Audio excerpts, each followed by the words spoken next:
Are we going to see those record lows that we saw in September for the pound?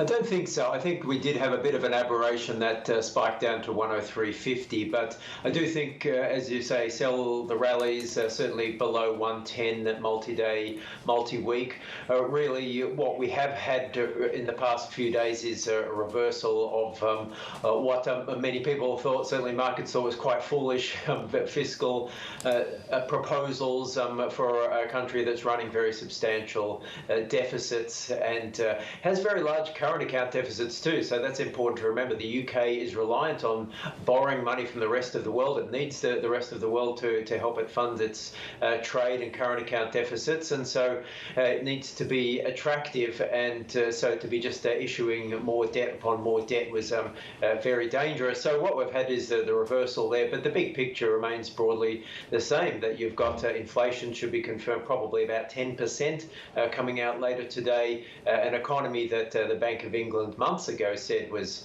entering recession, and it's just a very, very difficult scenario, particularly against a US dollar, which is essentially strong for all the right reasons. When it comes to current account deficits, potentially an issue for Japan as well. At least the trade deficit seems to be really weighing on the Japanese yen as well. Investors now looking at the 150 level. Why is that level so important, and could it signal a reversal, or do we just get weaker against the US dollar given the fundamentals at play here? Yeah, I think it's natural to be very wary of any round figure like that. It can have a psychological impact in terms of there may be some further capitulation to go. Futures positioning, it does not look all that short yen. I mean, it is short, but it's not incredible. So there is potential for more people to get on board in terms of long dollar yen. So look, there will be that concern there. We've heard a lot from Japanese officials. They've already taken some action, so they will be wary. But it is very hard to make a fundamental case, or why should that be a magic number as far as a line in the sand? If we compare it to 1998, that surge to above 147 and then the sharp reversal, that really was very heavily speculatively driven.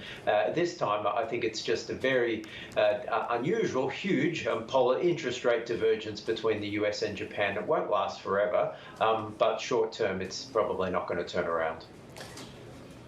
Yeah, we've already seen the Ministry of Finance intervene once, and now here we are with the yen at even lower levels than it was when they did that. Is there any point to intervention, or is this just about managing the situation?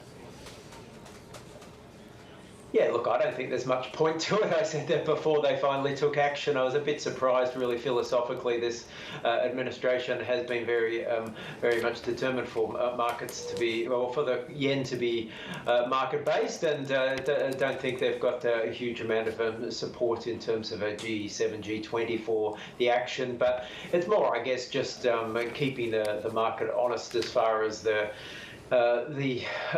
speculative positioning, just hoping it doesn't get too stretched, doesn't become too much of a one-way bet, but really it's not likely to achieve much, and I think most central banks in certainly G7 and G20 would prefer just to keep out.